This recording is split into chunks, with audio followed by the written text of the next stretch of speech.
राम राम। और देखिए आज मैं अनुलोम विलोम, कपालभाति, उज्जयी और भ्रामरी और सब चीज में करता रहता हूँ। इसी के साथ साथ आज हमें छोटी छोटी चीजें भी करनी है, जैसे कि मैंने हाथ पीछे रखे और पैर को आगे को की तरफ किया और मैंने इसको कंप्रेस किया। जब मैं अपने पैरों के घुटनों को नीचे की तरफ स्ट्राइक कर रहा हूं तो मेरे पैर बहुत हल्के हो रहे हैं, खून का संचार बढ़ रहा है, मेरे एंकलों का जो जितना भी रुकी हुई वायु है वो सब आउट हो जाएगी। दूसरा, इस पैर को हम इस पैर से मारेंगे और आज मैं दिखाऊंगा आपको मकरासन। मकरासन जो बहुत ही अति उत्तम है हमारे पूरे शरीर के लिए। जो मकर जो है क्रोकोडाइल, वो आराम से कैसे लेटता है और कैसे अपनी बॉडी को ट्विस्ट करके एक्टिवेट करता है। तो मकरासन बहुत ही सिंपल है, हमारे पूरे शरीर को, हमारे मानसिक संतुलन और डाइजेशन के लिए एक्टिवेट करता है। तो इसके लिए रीढ़ की हड्डी मेरी बहुत फ्लेक्सिबिलिटी होगी और बहुत ही इजी वे में होगा। तो आप ऐसे करेंगे और फिर आप थोड़ा सा दोनों पैर को पकड़ेंगे और अपनी तरफ स्ट्रेच करेंगे, जितना हो सके उतना करें। कोई आवश्यकता नहीं कि आप उसको जबरदस्ती करें। वैसे योग एक हठ योग है, थोड़ा सा जबरदस्ती भी करनी होती है, तभी ये काम हो पाता है। तो ये मैंने अपने पैरों को, देखिए मेरे पैल्विक, मेरे घुटने, मेरी जांघ, मेरे एंकल्स, ये सब क्या हो रहे हैं, ब्लड सर्कुलेशन, मांसपेशियों से ही हमारा शरीर, मांस और मज्जा का ही शरीर है और मांस मज्जा को हमें स्ट्रेच करना है और रिलैक्स में लाना है, स्ट्रेच करना है, रिलैक्स में लाना है, जिससे कि कफ पित्त वायु की बैलेंसिंग हमारे शरीर में बनी रहेगी, तो हमें किसी भी रोग का सामना नहीं करना पड़ेगा। ये मेरा एक छोटा सा प्रैक्टिकल अनुभव है। साइनस है, साइनस के लिए मैं और आगे बताऊंगा। फिर क्या करेंगे, इस पैर को आप जांघ पे रखिए और जांघ पे रखने के बाद थोड़ा सा इसको कंप्रेस करिए नीचे की तरफ। जितना आप स्ट्राइक कर सही करेंगे, ये पैर, ये घुटना हमारा उतना ही हल्का होता जाएगा।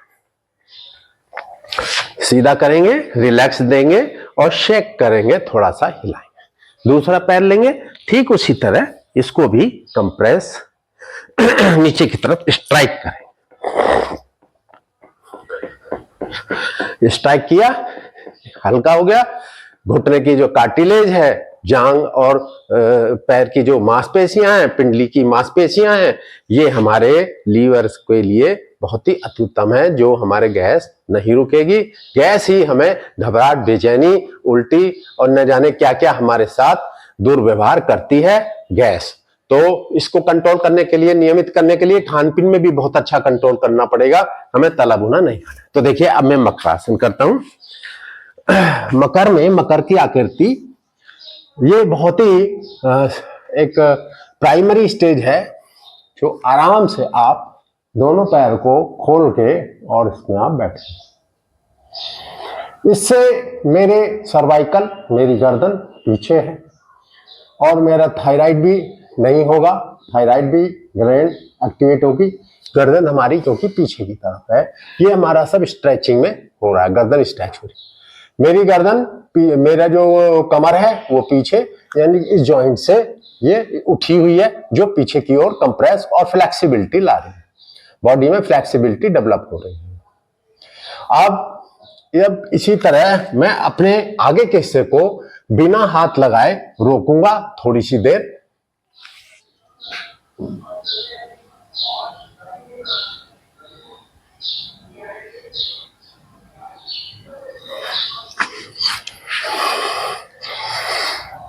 गहरी गहरी सांसें लूंगा। देखिए मकर की तरह मकरासन यही है कि मैंने अपने शरीर के आगे के पार्ट को बिना हाथ लगाए, बिना हाथ रोके मैंने उसको रोका, जिससे मेरे फायदा मुझे डबल हुआ। ये थोड़ा सा एडवांस वर्जन है मकरासन का। जो सिंपल मैंने ठोड़ी पे हाथ रख के बताया उसमें लेटे रहिए, और दूसरा ये थोड़ा एडवांस है। और इसके बाद हम अपने पैर को भी लेटेंगे और ऊपर की तरफ उठाएंगे। मेरे देखिए पैर और मेरी नाभि के ऊपर को पार्ट ऊपर उठा हुआ है, जितना हो सके रोके। फिर आप आराम की मुद्रा में आ जाएं। और पहले आप आगे के पार्ट को, ये देखिए, आगे के पार्ट की प्रैक्टिस करें और फिर धीरे से आगे का डाउन और पीछे से उठाएं। तो देखिए इसके बहुत अनेकों फायदे हैं। इतना करने से मेरे कहीं भागने की, दौड़ने की आवश्यकता नहीं पड़ी और मेरे शरीर में पसीना आ गया। पसीना हमारे जहर, हमारा जो पॉइजन होता है शरीर का, वो पसीने के माध्यम से ही बाहर निकलता है। जो हमारे ऑर्गन की गंदगी है वो पसीने से निकलती है। तो आज मेरा इतना ही और मैं फिर आपसे फिर अगले दिन जुड़ता हूं और आप मुझे लाइक, सब्सक्राइब और शेयर करें। आज के लिए